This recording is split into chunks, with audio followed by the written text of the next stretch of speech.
Hi and welcome to YouthTalk, a podcast run by Baptist Youth where in each episode we take a different topic and think about it from the perspective of a Christian young person. In today's episode we're thinking about the issue of abortion. It's one which is hotly debated, but where should Christians stand when it comes to this difficult topic? Stay tuned.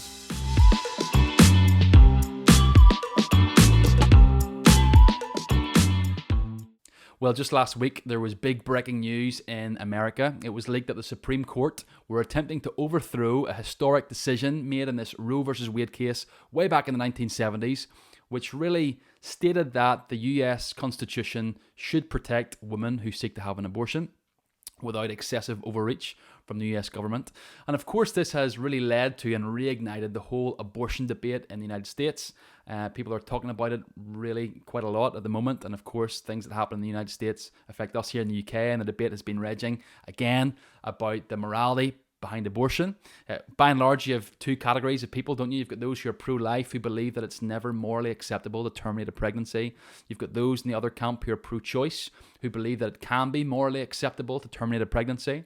And of course, those who fall into that pro-choice category, they have a variety of positions. There are those who believe that you can terminate a pregnancy, but only quite early on, maybe after a few weeks or a few months.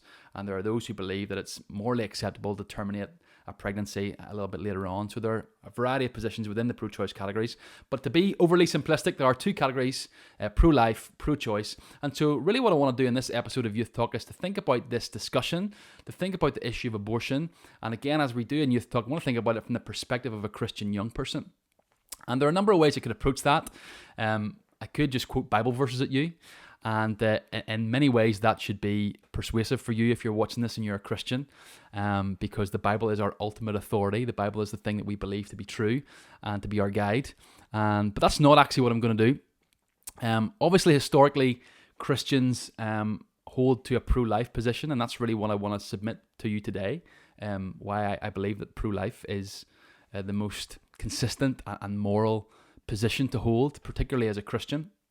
But I'm not just going to do that by quoting Bible verses at you, because I'm aware that for many of you, you perhaps are having these discussions with friends, with classmates, many of whom perhaps aren't Christians at all. And so for you, as you try to discuss these things with your friends, it's not very effective just for you to quote the Bible to them, because that's a source of authority which they don't really accept for their own lives. And I actually don't think you need to quote Bible verses to come to the conclusion that the pro-life position is the position which is the most consistent and the most moral.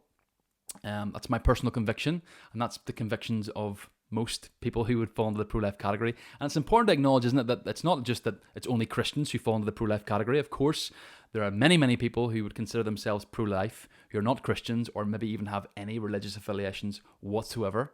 But I want to submit to you why I find the pro-life position to be the most persuasive. And right from the off, as we have a discussion like this, we want to acknowledge that this is not some sort of cold, theoretical discussion. The issue of abortion is one which is a live one. It's fully loaded. It's a part of many people's stories, and maybe you're watching this and it's a part of your story. Whether you're a woman who's had an abortion or whether you know someone who's had an abortion, maybe you're passionately pro-choice, maybe you're passionately pro-life, and maybe you've made decisions or been affected by decisions that you're still pleased with, or maybe you regret them deeply. And so this is not my attempt to kind of spark some heated debate and to kind of pour coal on the fire. This is just me acknowledging that this is a really, really important issue. It's a live issue. It's one that we need to address because it's a very important issue. And whether you're pro-life or you're pro-choice, we all should acknowledge that this is a very, very important issue. And it's one that we need to talk about. And the worst thing we could do is just shut down all discussion about it and only accept one position and not tolerate another position or even listen to them. And so this is really my attempt to humbly, I suppose, hopefully this will come across humble, humbly submit to you why I feel and why most Christians and pro-lifers are convinced that the pro-life position is the one to be most consistent, most logical, and the moral position. So that's what I want to try and do today. And really want to do two things as we seek to do that, very briefly. The first thing I want to do is to ask what I think is the key question, the most fundamental question as it relates to the abortion discussion, the question that underpins everything else. That's the first thing I want to do, is seek to answer that question. Then the second thing I want to do in light of answering that question is maybe address some of the very common objections against those who hold to a pro-life position. Some of the objections that you'll have heard before, things like, well, what about cases of rape? How can you justify a pro-life position when some people have abortions because they've been raped? Another one is, surely we don't have a right to tell a woman what to do with her body. Other objections might be, isn't a baby in the womb merely just a cluster of cells? So what would be wrong with terminating a cluster of cells? Fourthly, well, if the baby in the womb, in many cases, were to be born, they wouldn't have any standard of life anyway, so it's better off that we just dispose of them. And the fifth one is, if people who are campaigning for these pro-life positions, if they invested more energy into adoption, then that would make more sense and it would spare them from being hypocrites. So why don't they care more about adoption than kind of standing up against abortion and preventing people the right to abort? So those are 5 objections that you've heard, really wrapped around some very famous slogans that we commonly hear, things like my body, my choice, no uterus, no opinion. You've heard them all, and they're very, very common. Hopefully I can help us unpack some of those slogans a little bit, because one of the things that happens in this debate is it just is dictated by sound bites, and sound bites are easy to communicate and get a good following and a good movement, but they're not always very helpful when a discussion is more nuanced than just sound bites. And so hopefully we'll think through some of those sound bites and think about actually what is the best way of approaching this issue that goes beyond the soundbite. So those are 2 things I want to do. So let's look at the first thing that I just said there. Let's think about the key question that needs to be considered as it relates to abortion. And the key question, I think, is this: when does human life begin? When does human life begin? That is the fundamental question that needs to be answered as it relates to the abortion debate.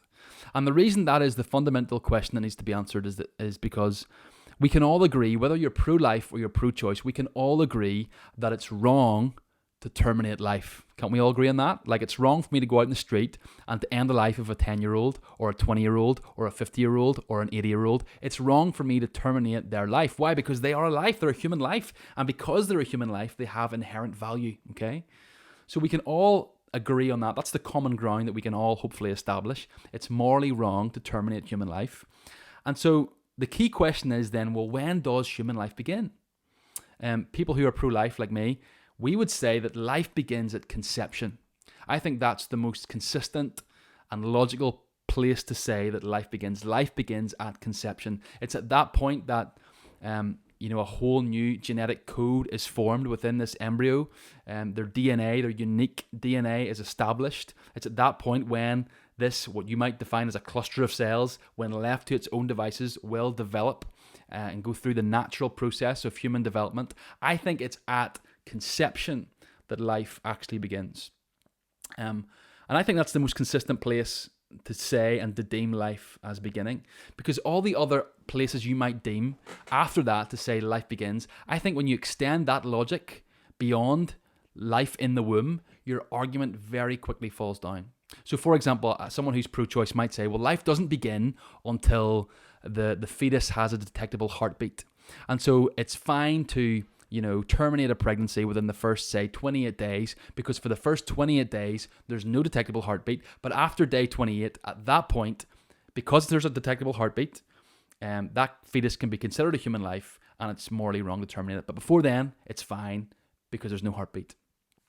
But the problem with that is, if you extend that logic to life outside the womb, you're being very inconsistent, because that's not what we believe to be true for fully grown adults.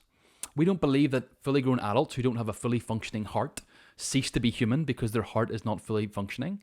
We've got many people who are adults, 30 years old, 50 years old, 70-year-old, 80-year-old, who have pacemakers because their hearts aren't functioning fully or properly or can function by themselves. We don't say to those people, well, you're not actually human, you have no intrinsic value, and it's morally fine for us to terminate your life because you don't have a functioning heart. We can't say that. We don't say that. We don't believe that. And so it's very inconsistent to say, well, this is the case in the womb, but it's not the case outside the womb, because both needs to stand independently, don't they? We can't say that a heartbeat is the thing which determines life if we're not willing to say that for people outside the womb. So that's a very inconsistent line to draw. Where else might you draw the line? You might say, well, life begins, for example, when the fetus is sentient. So when it feels things, when it can feel, for example, pain. We're not sure exactly when that is, when a fetus can feel pain. But there is a point where it's obvious that to terminate the pregnancy would cause actual pain to the fetus inside the womb. And so you might say, well, it's morally acceptable to terminate the pregnancy before the point where the fetus can feel pain. And after that, then it's morally unacceptable. But again, that's a very inconsistent line to draw, because that's not the logic which we believe to be true about life outside the womb. We don't believe, for example, that it's okay to terminate someone's life as long as they don't feel the pain. So if I slip something in their drink, or if I kill them in their sleep, or if I, while they're unconscious, just kind of terminate their life, even though I know they're going to wake up in a few days or a few months, we wouldn't consider that something that's very moral. And so again, our argument kind of falls down because we're being very, very inconsistent, aren't we? If you're a very extreme pro-choicer, another argument that you might propose is that life begins at the first breath. So the whole way through those 9 months, it's morally viable to terminate the pregnancy because the fetus is borrowing oxygen from its mother. And so since it's borrowing oxygen, it's dependent upon an other source for oxygen. Because of that, the fetus can't be considered a human life.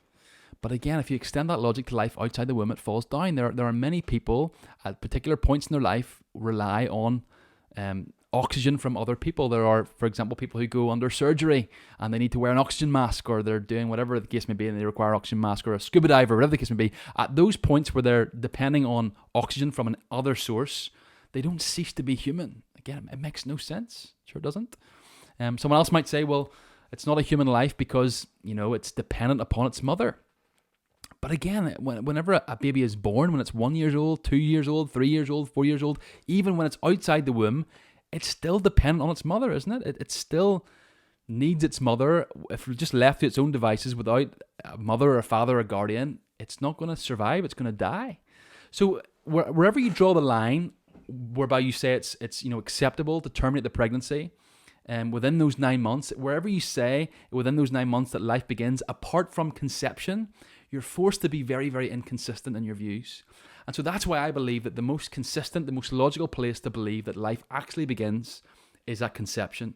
That moment where the egg is fertilized and this whole new genetic code is formed, when this little embryo, when left to its own natural devices, will go through the natural stages of human development. That is the point where life begins. I think that is the most consistent line to draw, because everywhere else you try to draw the line, the argument falls down.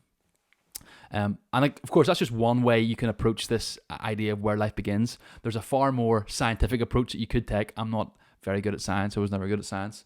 But of course, loads of studies have been done. There's loads of very complex scientific debates about abortion that you can watch online. And again, when you listen to those and watch those, I still think the pro-life one seems to be more convincing, to be honest. But again, if you want to search for those things, look elsewhere on YouTube. My scientific knowledge would embarrass me. But that is the key question. Where does life begin? When does life begin? And so if we then agree that life begins at conception, which I think it does, that then plays into the second thing that I want us to look at, which is some of the very common objections that we hear as it relates to abortion. So let's look at some of these objections and then think about how we might approach them. The first objection, which we always hear, is about the instances of rape. Rape is something which unfortunately happens in our world because we live in a fallen, broken world. And of course, in a lot of instances, women who have been raped find themselves then, because of that rape, becoming pregnant. And then the accusation is, well, how can you, as someone who is pro-life, force a woman to carry a baby which she conceived out of rape? Now, again, the first thing that we must say is that rape is abhorrent. It's disgusting. It's disgraceful. And anyone who is found guilty of such things should be held to the highest degree of judgment and punishment. And as Christians, we can have comfort that we have a God of justice who will bring every wrong to right. And justice will come, ultimate justice, real justice, which we don't find in this world. And so that's the thing we must emphasize and stress in the strongest terms, that rape is abhorrent and wrong. But the other thing we must acknowledge as it relates to the abortion debate is that abortions which take place as a consequence of rape are a very, very, very, very, very, very, very small percentage of all abortions. I can't remember the exact figure, but it's something like 0.05% of all abortions are abortions because of rape, instances of rape. And so as a general principle, it's not really a good policy to justify the other millions of abortions which take place every year. Or I say millions, I don't know what the exact figure is, thousands at least. It's not right to justify the thousands and thousands and thousands of abortions that take place every year for the sake of the 0.05% of abortions that take place because of rape. And actually, I think it's a little bit unfair to rape victims. I think it's a little bit unfair to those who have suffered the trauma of rape, to use them as a pawn to try and justify the greater thing that you're trying to do, which is to justify all other cases of abortion. I think that's very unfair to rape victims, to be totally honest. And so I think, as a general principle, the abortion discussion shouldn't, as a whole, be determined by the small percentage of women who've been raped and are pregnant because of rape. Now, the question then is, well, what about those who have been raped and are pregnant because of the situation of rape? This is where I think it's important to remember what we just said in the first point. The first point is this: if we're saying that life begins at conception, that means even though the woman has went through the horrific ordeal of rape, it still would be considered immoral, wouldn't it, to terminate the life inside of her, if it is a life, which we say it is because it was life that begins at conception. Even though she suffered such a horrific ordeal, it still would be considered immoral, would it not? Because you're still terminating life. This would be the same logic as, say there's a 10-year-old boy and he was conceived out of rape.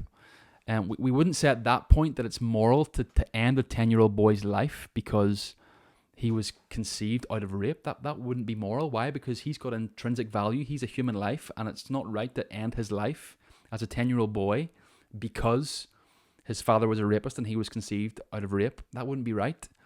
And so the same principle is true for a fetus in the womb. If that really is a life, which we do believe life begins at conception, even though, unfortunately, tragically, that fetus was conceived out of rape, because it is a human life, it still is not moral or shouldn't be permissible then to terminate that life because it was conceived via rape. That's the reality of the situation, which is, of course, again, we want to stress, tragic for individuals who have been found in that situation. So that's the first objection, which is the case of rape. Secondly, the second accusation is, well, we don't have a right to tell a woman what to do with her body. And this is, again, probably the most common thing we hear as it relates to the abortion debate and the accusations and the objections to pro-life campaigners is, how dare you tell a woman what she can do with her body? It becomes a woman's right issue. But again, thinking about what we just established, this is why that first question is the most important question. When does life begin? Again, if we answer that question by coming to the conclusion that life begins at conception, then we must then also, by extension, conclude that this is not her body. The fetus inside of her cannot be considered her body. It's another body inside of her, isn't it? You don't say to the 8-month pregnant woman, that she has... Let me ask you this question. How many fingers does an 8-month pregnant woman have? How many fingers does she have? I think any 8-month pregnant woman would say, I've got 10 fingers. She doesn't have 20 fingers, right? Because she does have 10 fingers here, and there are also 10 fingers inside of her. The fetus, the baby inside of her has 10 fingers. But you don't say, well, an 8-month pregnant woman has 20 fingers because it's all my body. You wouldn't say that. That's absurd. Because you acknowledge that the being inside of her is a different body. It's a different person. If a pregnant woman is 8 months pregnant, 7 months pregnant, and she's carrying a baby boy, we wouldn't say that woman has male reproductive parts, right? Because, if you say it's all her body, then you're saying she does have male reproductive parts because there is male reproductive parts in her womb, and you're saying that that's her body, so she has male reproductive parts. Of course she doesn't, because that's not her body. If we agree that life begins at conception, the whole argument, my body, my choice, doesn't really wash, because we then acknowledge that it's not actually my body, it's another body living inside of me, which is how, of course, life is created. So that's the second objection. The third objection we hear against those who are pro-life is really one of hypocrisy. People might say, well, it's very hypocritical of you to be so passionate against abortion, all the while you're not so passionate about, say, adoption. So why don't you invest all that energy that you direct towards opposing abortion, and why don't you direct it towards, adoption? Surely then, if you really care about the issue, that's where you'd invest your energy. But I don't really think that's fair.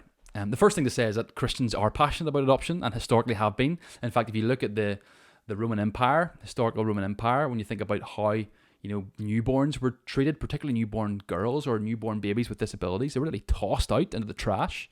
It was Christians who really spearheaded adoption in those days. And so Christians do and should be passionate about adoption. But in spite of that, to say that anyone who's holds a pro-life position is hypocritical because they also don't adopt children or don't, put money towards adoption every month, that's not really a fair accusation. That's like, this is like, me going out and harming a homeless person. I think you at that point will be well within your rights to say, you shouldn't do that. You're not allowed to harm homeless people. That's morally wrong. And then for me to turn to you and say, well, how much money do you give to homeless charities every month? Have you ever took a homeless person into your house? That's not really relevant. It doesn't change the fact that it's morally wrong for me to harm a homeless person. And that's the same logic, isn't it? That's exactly the same logic.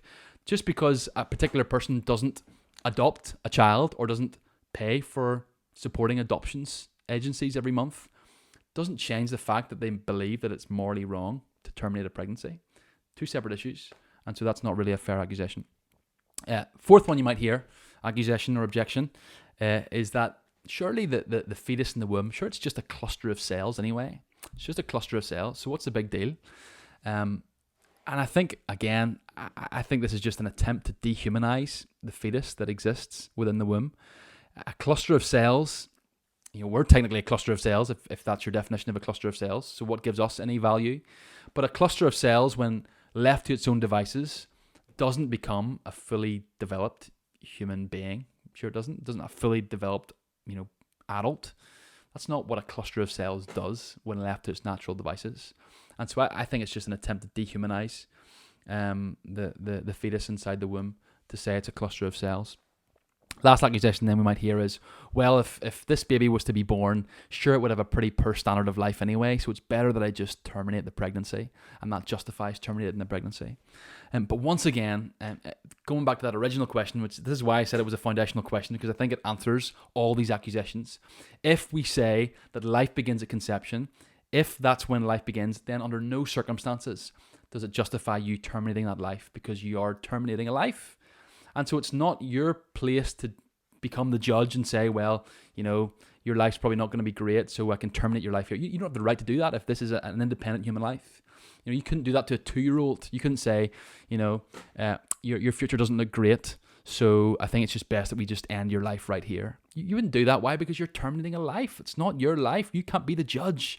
And if we say that life begins at conception, again, the whole 9 months that baby is in the womb, we then have no right to say, well, here's what your future is probably going to look like, and so I'll be the judge as to whether or not you should live.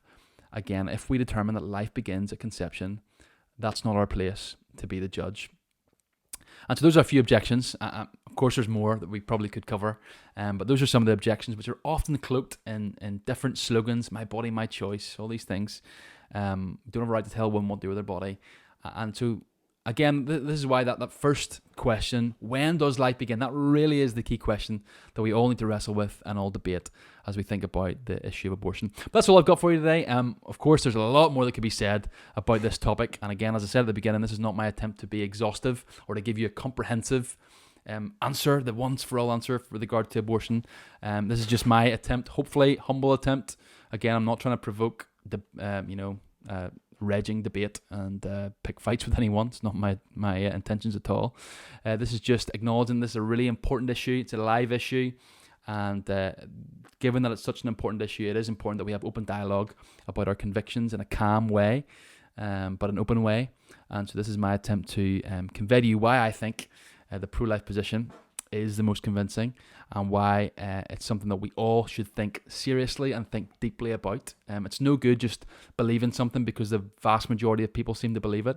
It's no good believing something because it's got a good little catchy soundbite attached to it. This issue is far too important than just going along with the sound bites or the catchy slogans or the emotional stories, because both sides can provide you with emotional stories which can further or strengthen their cause.